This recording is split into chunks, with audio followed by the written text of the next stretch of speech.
I don't know if you saw this, but coming out of the United States Senate, we now have a proposal to have women be forced to register for the draft. Right now, you know, if you're a young man, you turn 18 years old, you got to register for selective service. Well, these radical Democrats want women to do this now. I will say this, and I mean this, and I will not apologize for it. War is a man's game. It doesn't mean women can't volunteer for it. It doesn't mean women can't make great soldiers. But I will never force a woman to go fight in battle for the men. That should be the men's job. So I'm happy we have women in the military. There are some great soldiers, airmen, Marines, and so on in the military that are all female. But I'm telling you, we do not want our daughters being recruited into the military against their will if, God forbid, a draft was enacted. This is Josh Hawley, the senator, talking about that.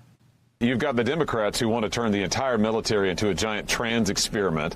They want to force women to accept men in their sports. They want to turn biological women into men. And then you got a whole group of Republicans who just want more people to fight all these wars they want to get us into. And the rest of the country, the normal people, are like, leave our daughters alone. This is insane stuff. I've got a 3-year-old daughter. One day, if she wants to volunteer for the armed forces, that is terrific. But the idea that she would be drafted against her will is insane. And I bet every father in America feels the same way. You better believe they do. I agree with him on every one of those fronts. Well, joining me now to discuss this, former intelligence operations officer and president of Project Sentinel, Lieutenant Colonel Tony Shaffer is with us. Colonel, great to have you. Hey, Grant. Good to be here. Thanks for having me. What do you make of this plan? I didn't ask you before the show. I know a lot of people fall different ways here. What do you think?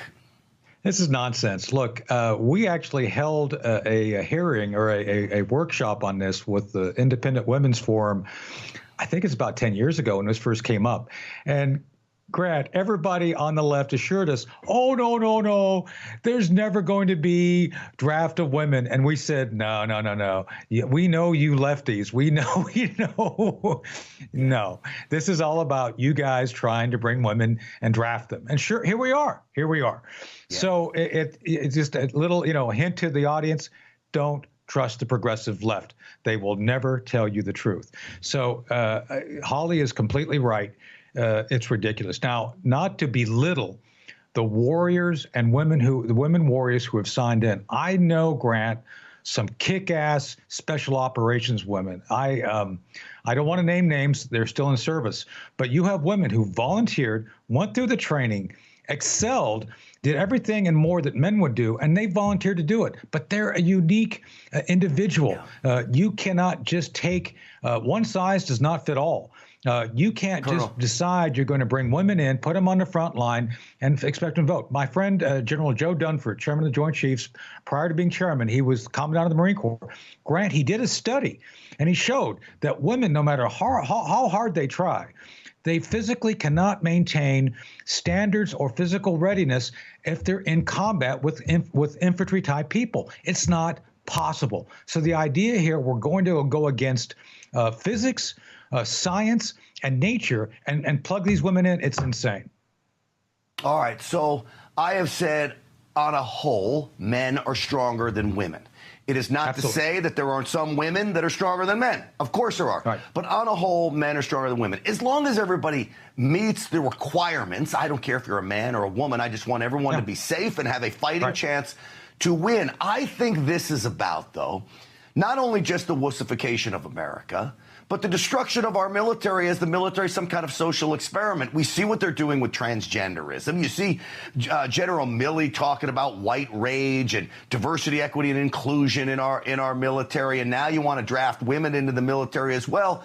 This is weakening our standards on a global stage that I think, again, has our enemies laughing at us.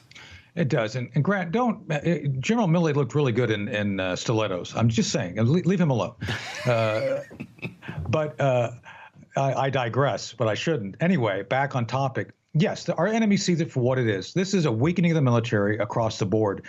The job of the military is to kill people and break things, period. We saw this under The Clinton administration, Grant, they even back then wanted to use the military as a social petri dish. It was a bad idea then. It's gotten far worse because now, if you want to become a woman, I'm not saying you would, but I'm saying if you so chose, you could enlist in the military, and they will give you $200,000 of surgery to make you into Grantina, whatever. And I'm not joking about that. That's happening now. That's an incentive. And oh, by the way, the surgery never works. They don't tell these people, Grant, that fundamentally the surgery is not 100% effective. As a matter of fact, it has to be repaired. Things leak, infections come. And oh, by the way, you have to be on a cocktail of drugs permanently. You cannot go into combat, period. You are combat ineffective, and yet you become a permanent ward of the Department of Defense. I don't know how that makes us stronger. No, certainly doesn't have anything to do with winning wars. And I think we need to get back to the business of winning wars. Lieutenant Colonel Tony Schaefer, I appreciate you weighing in on this. Thank you for your service to this country, and I appreciate you coming on as always. Sir. Thank you, Tony. Thank you.